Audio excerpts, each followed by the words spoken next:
The very effect of armed resistance in the name of civil rights is what really cast a new enthusiasm into the civil rights movement at a critical time.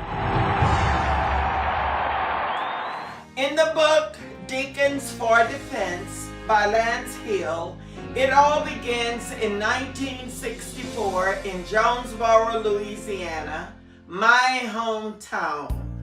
A group of African American men defied the nonviolence policy of the mainstream civil rights movement and formed an armed self-defense organization to protect movement workers from vigilantes, the KKK, and police violence. I, Bonnie Swafford, was a part of that movement. What brought about the birth of the Deacons for Defense was when the church that I was a member of, Pleasant Grove Missionary Baptist Church, allowed the civil rights movement meetings to be held there to strategize, doing picketing and demonstrations. And the KKK and the police had heard about all these meetings we were having there, and they came one night and they burned our church down. Not only our church did they burn, but they burned Bethany Baptist Church as well. When we were rebuilding our church, we had the framework up. They came back out, the KKK, and burned our church down again. This is when the deacons of our church said, enough is enough. They organized and they went through the community getting other men. They had a meeting about what was going on. And so they organized so they would protect the church as well as the community. The civil rights workers and the Deacons for Defense told us when we got out of school every day to hurry home and do our homework, do our schoolwork, eat our meals, and get ready for bed. We needed to have all the lights out in the community in our homes at dusk dark. Why? Because the KKK would drive through the communities in all parts of Louisiana, shooting in the homes. They threw the Molotov cocktail bombs in the home, burning the people's homes down. And so we didn't want to give them any images to shoot at night. So we had to have the lights out early. And the deacons were sleeping in the trees. They guarded us by being on our housetops. They were on top of the school ground campuses, and they were on top of the small businesses throughout our community to protect us.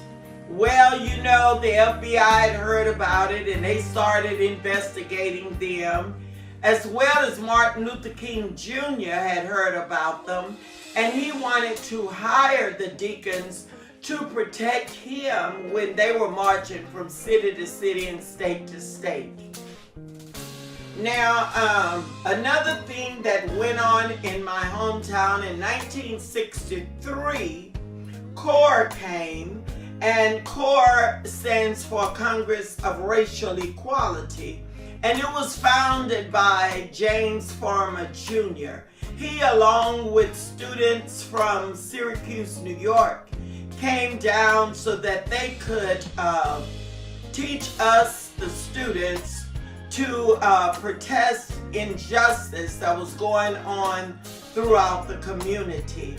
And they also taught us how to be nonviolent in case we were to encounter those that were violent toward us. And they taught us how to get people registered to vote, which I participated in the voter registration. We walked the streets from 1963 to 1969, which I was in college by then. One incident that I participated in was when we picketed the library downtown. The police came, and we were quiet, to be honest, but there was a funeral home right across the street, and they said that we were disturbing the peace. And the policemen got their German Shepherd dogs to put on us, and our Deacons for Defense drove up, and they warned the policemen, told them it would be in their best interest that none of us would get hurt. So what they did was threw us into the back of the garbage truck and took us to jail. Now, I was 13, too young to be locked behind the bars. My sister was 16, and they threw her in jail, and she stayed there a week. They put me in the room with these German Shepherd dogs, while other police went to our home and got Mother while she was at home cooking. Her name's Lucille Knox. And they took her to jail because they said she was contributing to the delinquency of a minor. However, they could not keep Mother in jail, and she was released that day. Another incident that went on in 1965 was when we demonstrated at my high school, Jackson High. We demonstrated for new books, for better desks and chairs, for more teachers. And we had gone to the school board many times with this petition, but they never did anything about it. So we were outside demonstrating, and the police came, the fire truck rolled up, and the garbage truck again came, and they were gonna throw water on us if we didn't go back to class, which we did not. But our Deacons of Defense came, and they told them if they put one drop of water on us, that they would be shot. And they were serious too. And they backed down hurriedly, might I tell you, and likewise did the police. But they did arrest a lot of the students, threw them in the back of the garbage truck. Now, in 1968, the Deacons for Defense started to disband. They were on a decline because J. Edgar Hoover, who is the director of the FBI, like I said, had been investigating them for some time now. They harassed them a lot. They threw them in jail a lot and questioning them to no length. And it was also when the Voting Rights of 1965 was passed in 1968 that they disbanded, and this was the uprise of the Black Panther group. I'd like to thank Ms. Bundage for allowing me to give just a tad bit of my story. And my time is far spent, so I'd like to say thank you. First, let me thank Sister Bundage for her work in bringing this Black History program to fruition and her willing attitude of service. It's easy to talk about what needs to be done rather than being a catalyst for getting things done. You are that catalyst, and I applaud you for it. I must say that when I first heard the theme for this year's presentation, Celebration of Struggles, I accepted the invitation to participate, figuring it would be fairly easy to recall incidents in my life that required or resulted in a struggle. But the more I thought about it, the more I realized that I'm truly blessed, and that struggles are just a part of life. Just as sure as the sun rises in the east and sets in the west, that day follows night, and that spring follows winter. Struggles are nothing to fear or be overcome by. We all struggle at some point in life, with some struggles being more difficult than others. But over time, we come to learn that joy is at the end of each struggle. That being said, let me begin my comments with a little background information. I was raised in a little city in central Louisiana called Alexandria during the 50s, and 60s and was the fifth of 9 children. My father was a breakfast chef at the area VA hospital, and my mother ironed and cleaned for 2 or 3 white families over the years.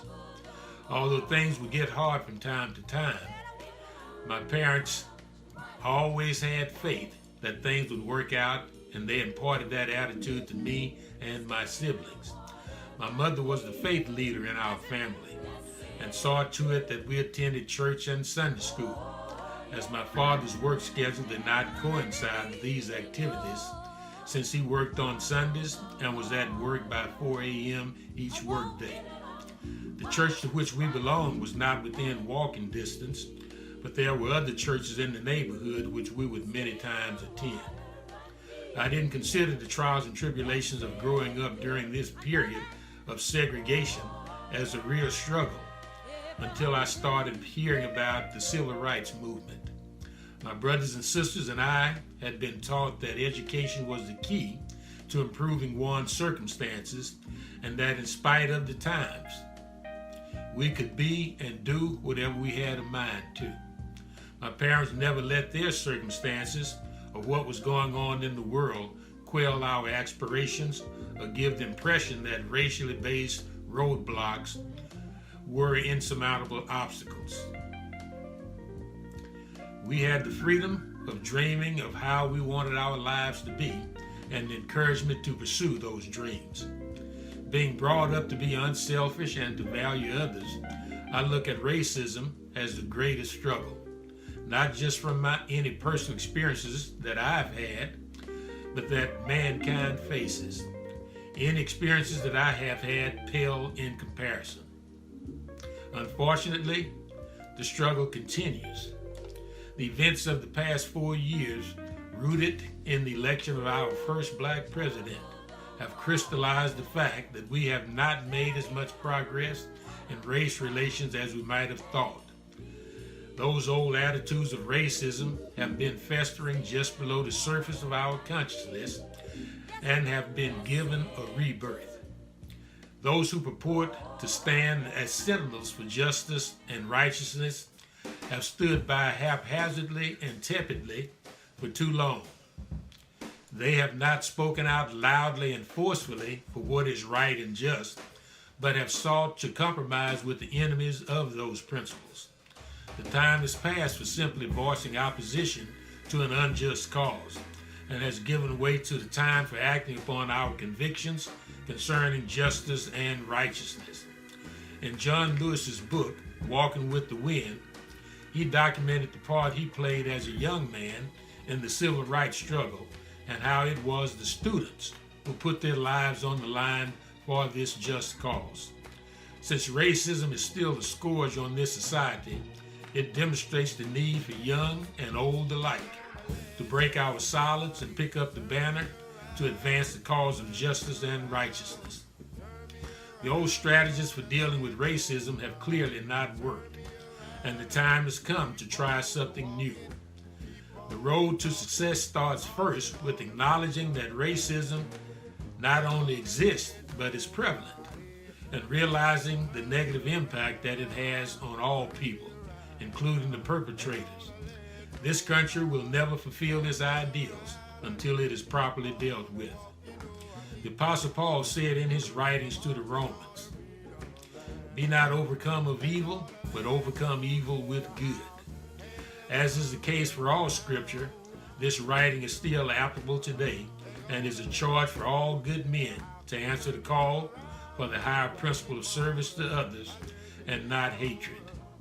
I thank you for this opportunity and pray for strength in our time of struggle. Segregation.